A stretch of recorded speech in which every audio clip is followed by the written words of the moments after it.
Emmett Ferguson was a physics professor who lived in Oshkosh, Wisconsin. He was quite well known at the university there. But he would sometimes even tour the States to visit other universities to share his views and opinions. He often received mixed reactions from the people he presented his theories to. Some of his colleagues and students were intrigued by his claims, while some tried to refute them. Emmett Ferguson would always be working on something that could bring a change to the current world, something that would be evolutionary. He always thought of progress. What was to come next? What more could we do? How far could we take the human intellect? And it wouldn't be wrong to say people admired him for his passion at the least. There was one thing that Professor Ferguson would often mention to his students and colleagues in almost every one of his lectures. If we were to go back in time, to the time the dinosaurs walked the earth, predicting the evolution of humankind was impossible. Predicting the existence of humankind was impossible. But it happened. One of the most unthinkable occurrences that will remain a mystery to us, from nothing to something. Down the line, as we learned to survive and became hunter-gatherers, thinking of living in a concrete jungle of industrial waste and radioactive material was impossible, but it happened. And now let's try to comprehend. Just about a few centuries ago, when the setting of the sun meant our day was over, fire was our only source of light, picturing a smartphone like this was impossible. But here we are, glued to them today. What is stopping us from picturing a world 100, 200, 2,000 years into the future where we could possibly teleport, we could preserve our conscience, we could discover a living world beyond ours, perhaps an alien planet where life came from to start with, something more developed than we could ever imagine. The reason I say all this today is because I want to ask every one of you sitting here one question. Why not? How many times have we seen the impossible be absolutely possible and much more? It's our time now to open our minds to broader ideas, to make the unthinkable happen right before our eyes.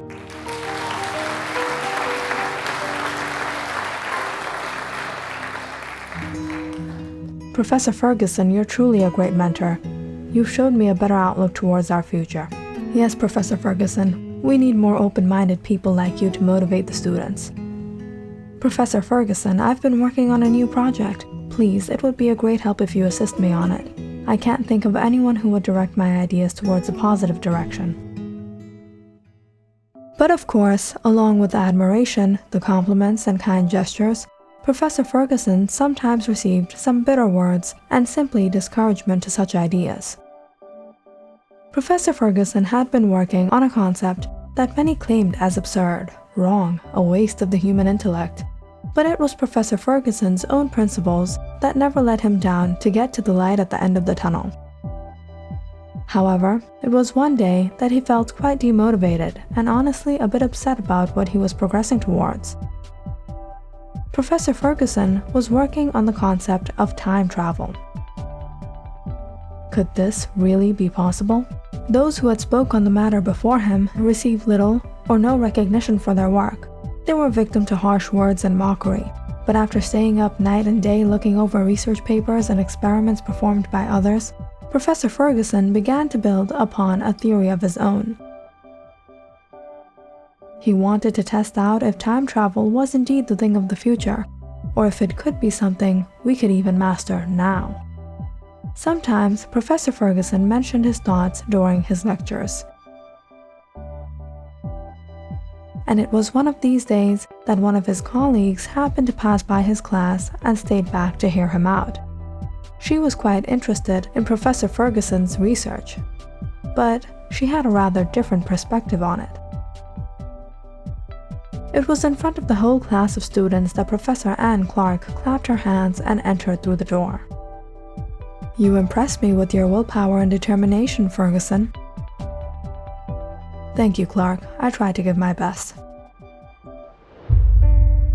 But of course, I would never direct my determination towards something that obviously would lead to nothing but a dead end. "Excuse me, so you have your doubts about time travel? Very well, there are many like you. Surely there are many like me, the ones who are intellectual enough not to waste time on such useless concepts. Perhaps that's the reason you and your students have not come up with anything of their own, always following what is already established, stuck within a bubble. Maybe it's time you pop out of it. Funny you mentioned that, Professor Ferguson, or should I say, Magician Emmett Ferguson. Do also educate me with your ideas on dragons and unicorns, please. They must also exist as per your principles. Of course, without trying, we cannot know much. I would have to put my hand into the fire to know it's hot. Why would anyone have the intellect to figure that beforehand? Your claims are nothing but a silly, coherent piece of magic, Emmett Ferguson. At least, illusions we understand. But what you're saying is nothing but bogus. Professor Ferguson was put on the spot. He suddenly became conscious that all his students were now staring at him and Clark, some desperately waiting for Ferguson to combat this woman, and some sitting back to enjoy the argument. Professor Clark, I believe a person like you is not capable of dialogue, comprehension, and progressive thought. And what is there that I can say to a person like that, who is willing to remain close-minded? As you wish, Ferguson. I need not spend my time arguing with a mad scientist, if that's what you want to be. Professor Anne Clark smirked as she knocked her heels out the door. Right before she left, she looked back and chuckled. How about this? The day you come up with the answers to what I've just explained to you, perhaps you can time travel back to this moment and refute me, Professor Emmett Ferguson. Professor Ferguson was enraged hearing this woman's laughter. Who did she think she was? He felt humiliated and disrespected. He heard his students murmuring amongst each other. Professor Clark is just a snobby woman. I'd take Professor Ferguson's class over hers any day. Yeah, but she has a point. Should we really be spending our time on something that has a high chance of failure? We'd be wasting all the time of our youth. We could have done something better. Maybe, but Professor Ferguson isn't wrong either. Oh, stop being a teacher's pet. Get real, would you? Professor Clark is right. No one digs rocks searching for water. Professor Ferguson packed his bag and grabbed his coat. There was still 10 minutes to his class, but he was too infuriated to speak any longer. Professor Clark's words repeated in his mind as blood rushed to his head. Had all he stood for been refuted by this obstinate woman? He got up from his desk. Class is over. I'll see you all on Monday, he sternly said as he left the room. Professor Ferguson went straight home. He freshened up, had dinner, and tried to occupy his mind with silly games and TV shows. But he couldn't focus on anything other than the humiliation he faced at the university. Professor Ferguson, or should I say, Magician Emmett Ferguson. The ones who are intellectual enough not to waste time on such useless concepts. As you wish, Ferguson. I need not spend my time arguing with a mad scientist, if that's what you want to be.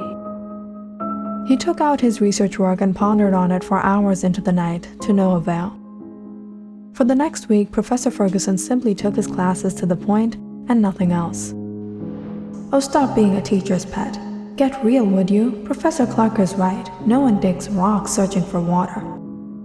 He put aside all his work and returned home to focus on his research.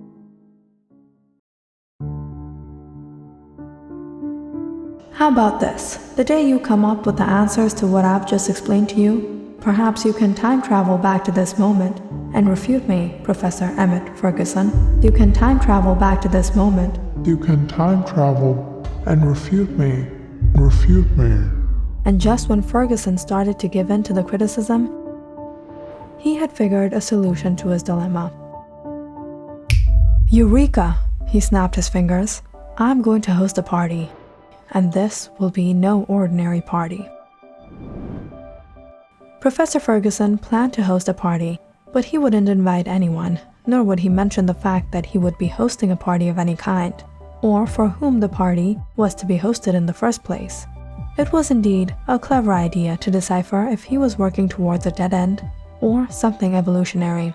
When 3 days would pass after the party would be hosted, he would send out all his invitations, Through flyers, posters, pamphlets, he would publish his invitation on newspapers and even go to local news channels to spread the news.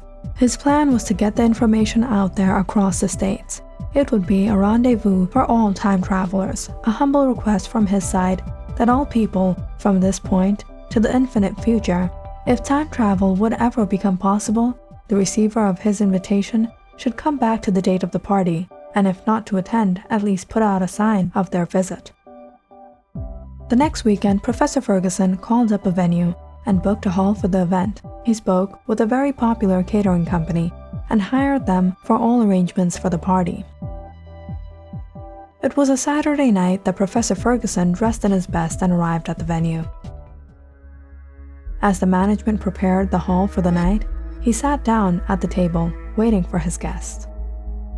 Will my theories be proven correct today? There's a long night ahead to find out. Click on the subscribe button and check out more. It was on a Saturday night that Emmett dressed in his best and arrived at the venue where the catering company he had hired was still preparing the hall. The waiter was slowly inching around the tables and the manager and chef seemed to be gossiping. Emmett quickly got hold of the waiter. Why hasn't everything been prepared yet? The waiter nervously looked at him. Oh, Mr. Ferguson, you're here. Don't worry, I'll try to speed up. Everything will be ready in no time. It was 8:50 p.m. Emmett had booked the venue till midnight. As Ferguson waited and watched the management bring in the chairs, he decided to go around and see if the food was ready. The chef was bringing out platters of shrimp kebabs, salad greens prepared around a bowl of ranch, sweets, drinks, and more. He hadn't realized that Emmett had been waiting for him. Emmett watched as the manager and the chef were still joking and tittering on. The manager chuckled as he picked up a kebab and popped it into his mouth. Suddenly, when the two caught sight of Emmett, the chef hurried to arrange the table and the manager rushed to attend the reception. Does it taste as good as it looks? Emmett picked up a kebab and put it in his mouth. He chewed on it for a while. It was alright, but something was definitely off about it. He would have never ordered this if he knew what it tastes like. Put this towards the back. Let me try that one. The chef raised his brow and looked at him. What happened, Mr. Ferguson? You don't like it? Perhaps I'm just not used to this kind of spice. Don't worry about that, Mr. Ferguson. I'm the best chef in Oshkosh. You won't regret serving my food at your party. Without really paying attention to what the chef was saying, Emmett went around all the platters and taste tested all the savory snacks. He puckered his lips and drank a glass of water. I thought you said you were the best chef in town. What is this? The chef looked at Emmett before he picked up a morsel and tasted it. He cringed and said, I assure you, I am a top chef. It's just that the kitchen at this venue was so outdated and the cutlery was primitive. I'm not used to cooking like this. Alright. How about you rearrange this whole table and bring the sweeter dishes to the front? I hope you didn't go wrong with the sweets too. He then patted the chef on the back and went to check the rest of the arrangements. Who knew what they were messing up around here? The chef watched Emmett walk away after pretty much spilling water over all he had prepared this night. He shrugged and rearranged the platters. Emmett turned around.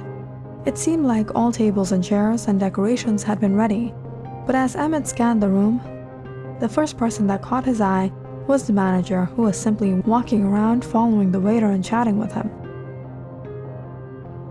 Why wasn't he at the reception? What if the guests arrived and left without coming in? He thought this catering company would be top-notch. These people were nothing but lousy workers. Excuse me, manager. The manager caught sight of Emmett. There was a sudden look of anxiety on his face as he rushed forward. Yes, Mr. Ferguson, do you like the decorations? They seem to be alright, but I've had to change a few things. Your workers have been lagging on the job. Oh, I'll see to it right away, Mr. Ferguson. Please do. Very special people are going to come tonight. This will be an embarrassment till the end of time if anything goes wrong today. You need not worry, Mr. Ferguson. I'll make sure everything is where it needs to be. About where things need to be, why don't you make your way to the reception? and make sure none of my guests are leaving by mistake. You must greet them with a grand welcome." The manager raised his brow as he watched Mr. Ferguson checking his watch and walking around examining the tables. Picky customer, just what I expected. Who's coming, the Queen of England? He shrugged and made his way to the reception. Professor Ferguson waved his hand and ushered the waiter. "Waiter!" The waiter jumped up straight and hurried his way. "Yes, sir, how may I help you?" "What is this? No, this is not good." Emmett noticed that some of the tables were missing their condiment jars. "Why are the condiments missing from this table? And what is this? Why is the water room temperature? Are all the tables messed up like this?" The waiter nervously looked at all the tables.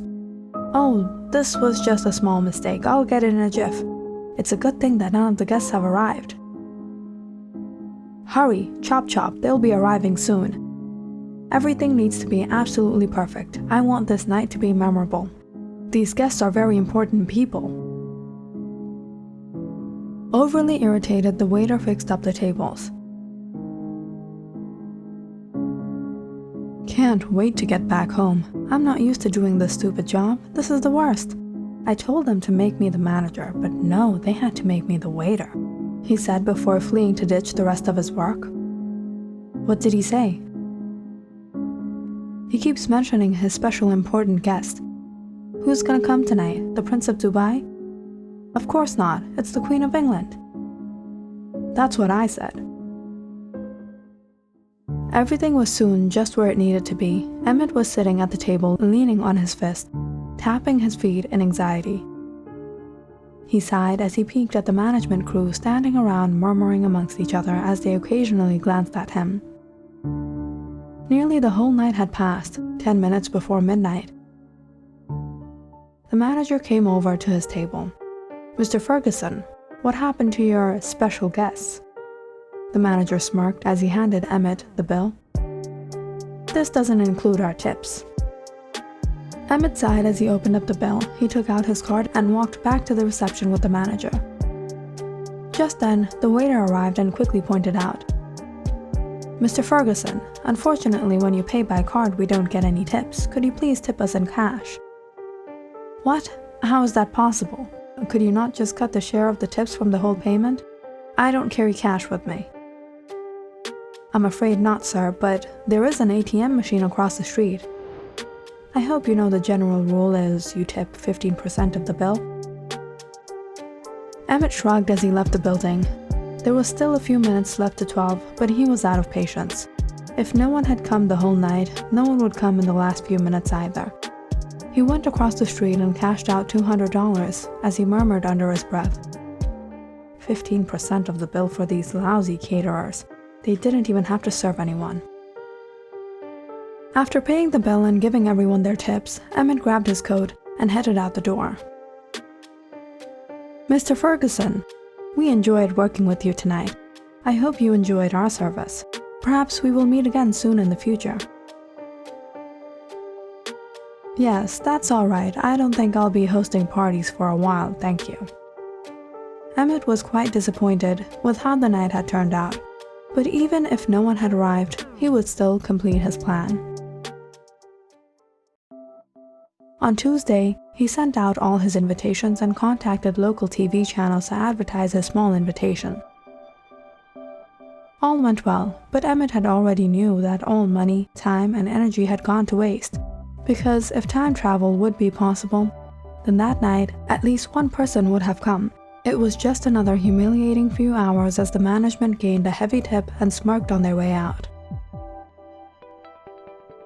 A few days later, Emmett was going over his expenses when he noticed that the catering company had not cut their payment from his bank account. That was strange. He immediately called the catering company and informed them of the glitch that might have occurred. "Hosted a party? Mr. Ferguson, yes, I remember you called to book the event, but our catering company withdrew the order because you called immediately after that and cancelled all plans."